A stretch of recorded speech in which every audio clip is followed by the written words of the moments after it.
Hello students, today we are learning lesson 6.6, which is slope-intercept form of a linear equation.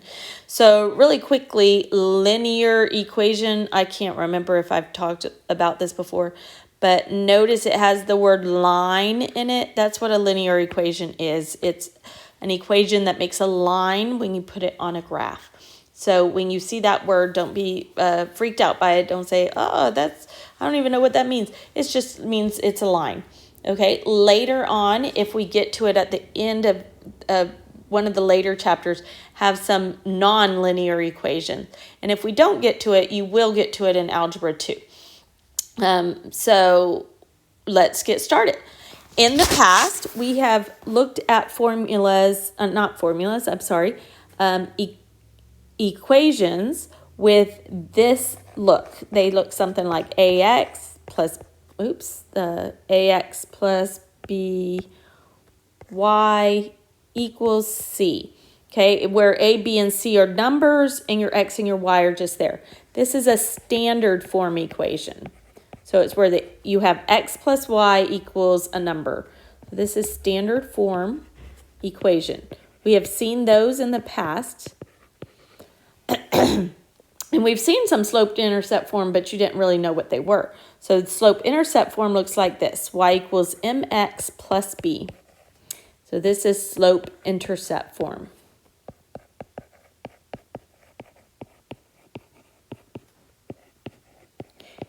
And this is where m is, does everybody remember what m stands for? M is the slope. And b, you did not know this one yet, is the y-intercept. So we're going to talk about these two things today. Okay, so let's go ahead and start with example 1, and then you're going to do example 2 on your own. And then some of the later examples are different from those first two. Okay, so example 1. Let me separate these real quick. Move this up. Example 1 says to write 3x plus 2y equals 6 in slope-intercept form. And then we're going to graph it. So this I'm doing this a little bit different than the book does. If you ever follow along in the book, I usually do the examples from the books, but sometimes I do them a little bit different than the book. So the way to change this into slope-intercept is if you look at the slope-intercept form, y is by itself. It's all by itself on the left. So in order to get this equation into slope-intercept form, we're going to get y by itself. So I'm going to rewrite this down here. And in order to get y by itself, I need to move the 3x and I need to get rid of that 2, right? So you always get rid of the x first. So I'm going to minus 3x on both sides. And so this becomes 0. So I have 2y equals, and then on the the right-hand side, always put the x first. So I have negative 3x plus 6. Okay, everybody see that? What this might look like to y'all is 6 minus 3x. That's the same as this. I'm just flipping these two around and make sure that you keep that minus as a negative.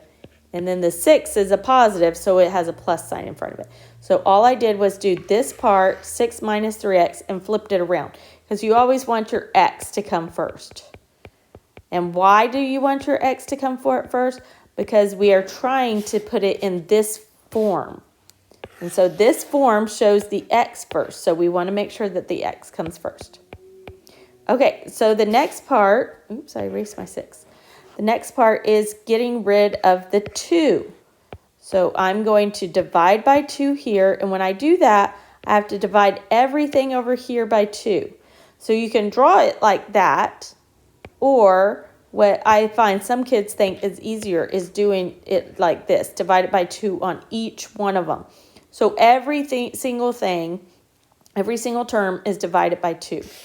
So this is gone, and now I have y equals negative 3/2 x plus 3, because 6 divided by 2 is 3. Okay, and now I have it in y-intercept form. See, that was not too hard. See, now it looks like this. In fact, I'm going to write the slope-intercept form right here so you can see it. Okay, so now this looks just like this. I have a y, and then I have mx, which is right here, negative 3/2 x, and then I have a b, which is 3. Okay, now I'm going to graph it. So this graph is going to look a little bit different, or we're going to do it different than in the past. So in the past, we did a t-chart.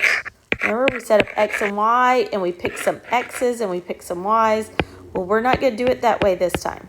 In fact, graphing it this new way, I think is a little bit easier, and I think most kids think that it's a little bit easier.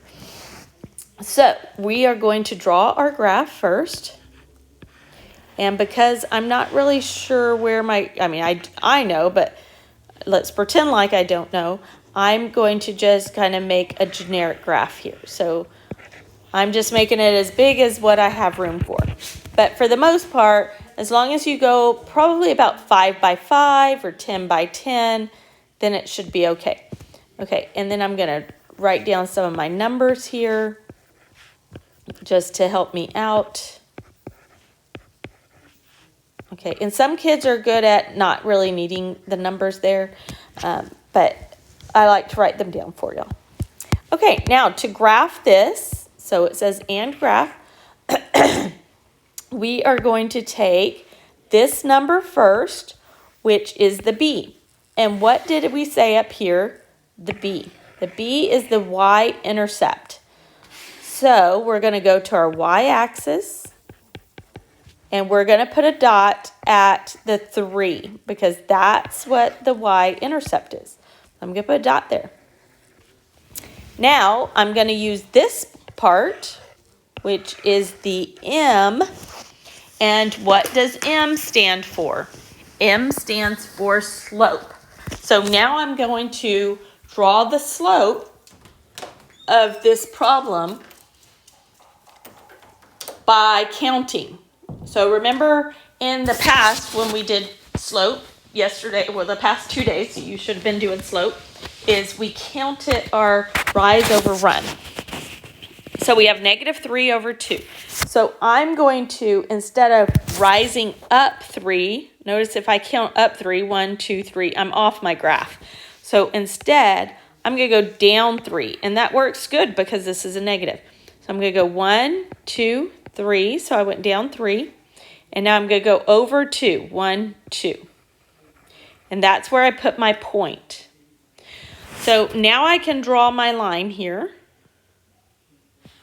And it's going to look something like this, right?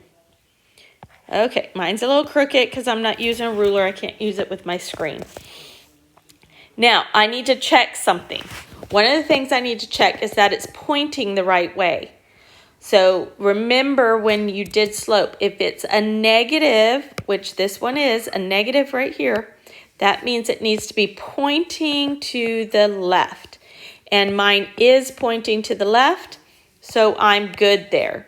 So this is my graph, and I'm done graphing. I didn't have to make a T-chart or anything. I just had to count. Now, my suggestion to everyone is, if you can, to try to count up. So I would have gone 1, 2, 3, and then go over to the left 2 if it's negative, and to the right if it's positive. But if your graph doesn't reach that far, like this graph didn't really reach up there very well, then you can always go down. But if you go down, then right's going to be negative and left's going to be positive. So really all you need to tell yourself is my arrow going to be pointing left, or is it going to be pointing right? And make sure that you have it correctly.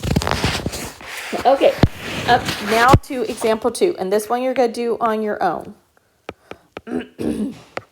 Example 2. My throat is starting to hurt because I've recorded a couple of lessons today. Okay, you are going to change this to y-intercept. It's going to be negative x plus 2y equals 8. Okay, I want you to change that to y-intercept and then graph it. So if before you graph it, come back. Okay, let's do this. Let's everybody just change this to slope-intercept form. So, oops, remember slope-intercept form is right here. That's how you're changing it to y equals a number x plus b. So everybody hit pause and just do that part and then come back and let's check that and then we'll pause again and do the graph. Okay, so go ahead and pause now and change it to slope-intercept form. Okay, now that you're back, I'm going to write the slope-intercept form here so that I remember what it looks like.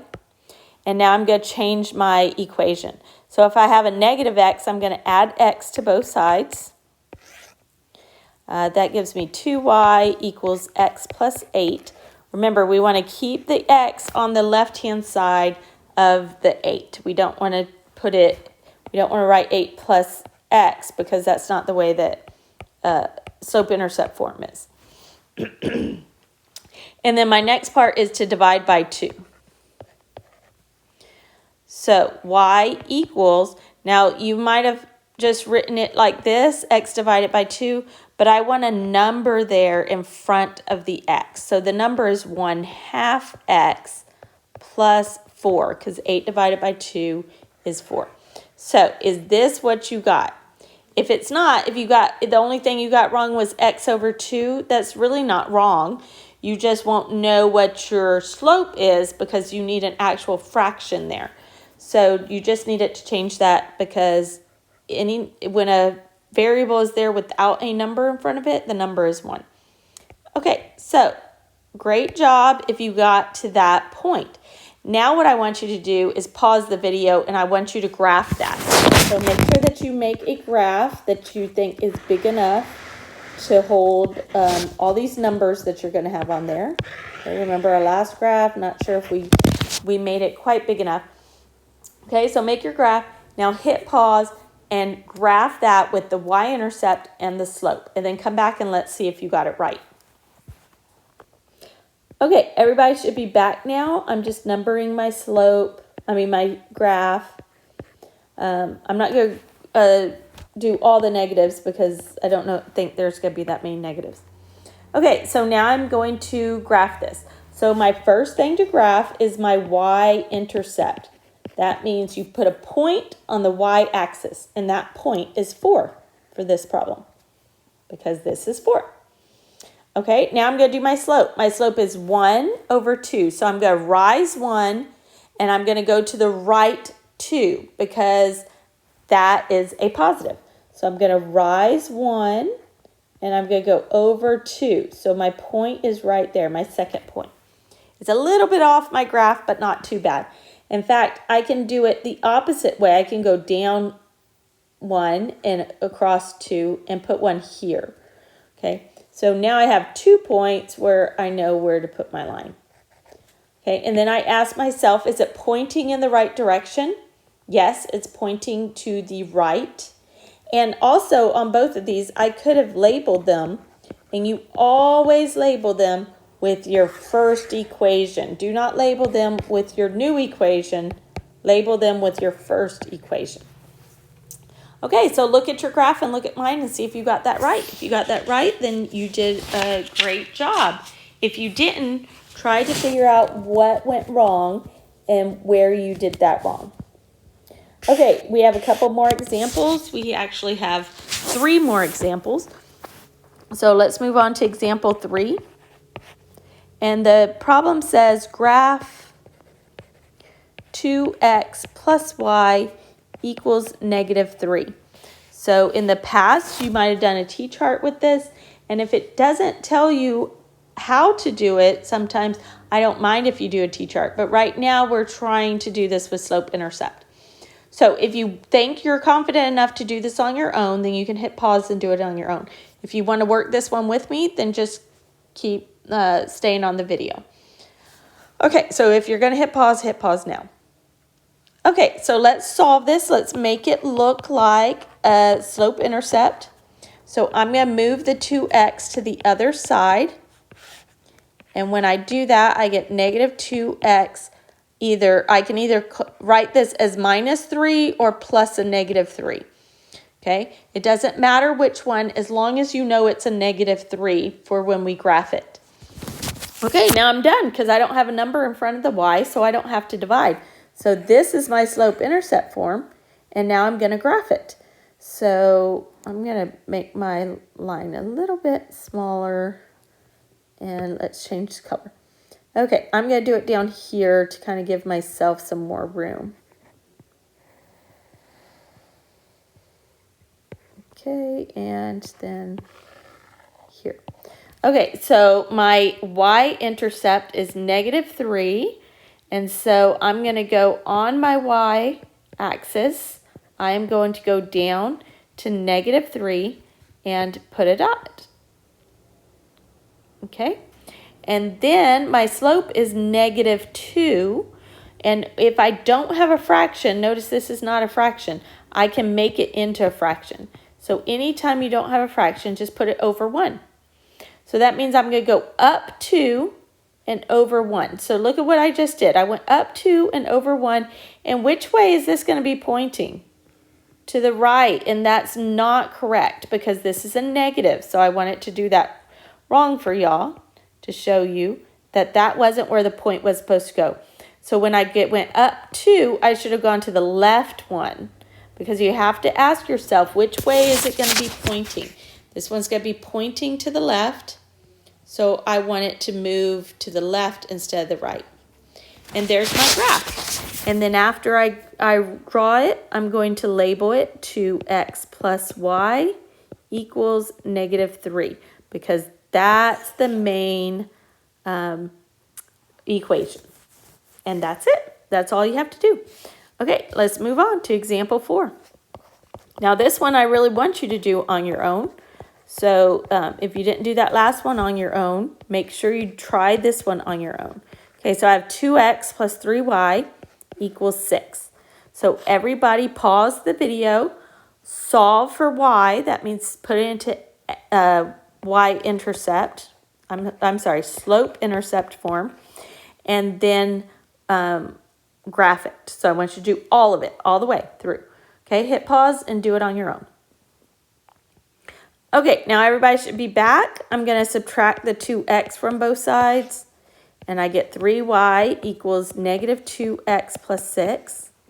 Now I'm going to divide everything by 3. And I just do it all the way across because I do it to every single term. That makes it easier for me. And so then I have y equals negative 2/3 x plus 2. So now I'm going to draw my graph. Okay, 1, 2, 3, negative 1, negative 2. Hopefully I have enough points here.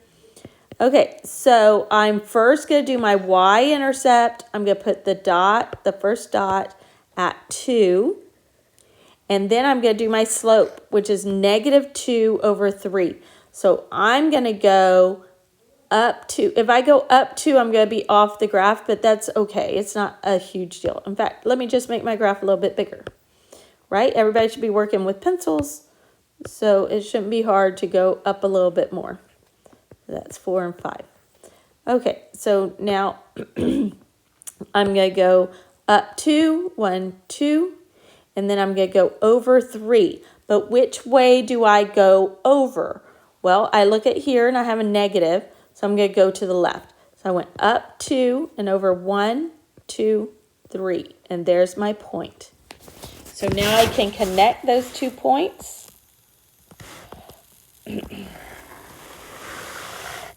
And draw my arrow. Okay. Make sure that you're using a ruler and that you're super straight with that line. That was it. Did you get it right? Hopefully you did. Oh, and then you need to label it. 2x plus 3y equals 6. Okay, and now we're on to example 5. In fact, there's only an example 5, but we're going to do example 5 and 6. They're both similar to each other. I'm going to make up an example 6. So example 5 in the book says y equals 3. Okay, let's look at that. That's already in slope-intercept form. If I start to make my graph here, you might say, well, what's my y-intercept and what's my slope? It's a little bit confusing. So this is the easy way to do these. Okay, example 5 is going to be y equals a number, and example 6 is going to be x equals a number. So I want you to think about if you did a t-chart with this. If I did a t-chart and I picked some x's, 1, 2, 3, there's no x's in here on this equation, right? But the equation is just telling me that my y is going to be 3 for everything. No matter what number I put for x, my y is going to be 3.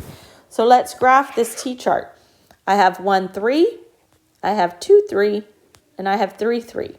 So do you see what you got here? You got a horizontal line going across. And remember what a horizontal line has for its slope? Its slope is 0.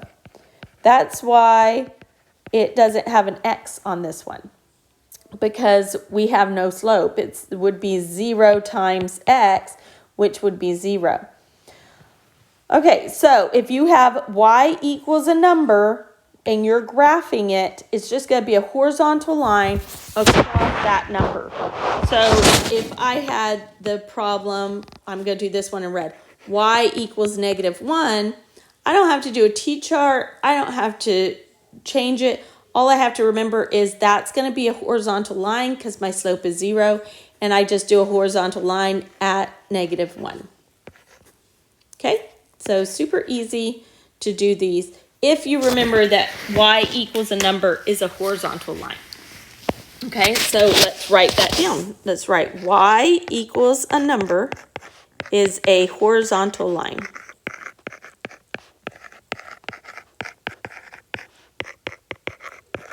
And then let's box that and make it important in your notes so that you remember.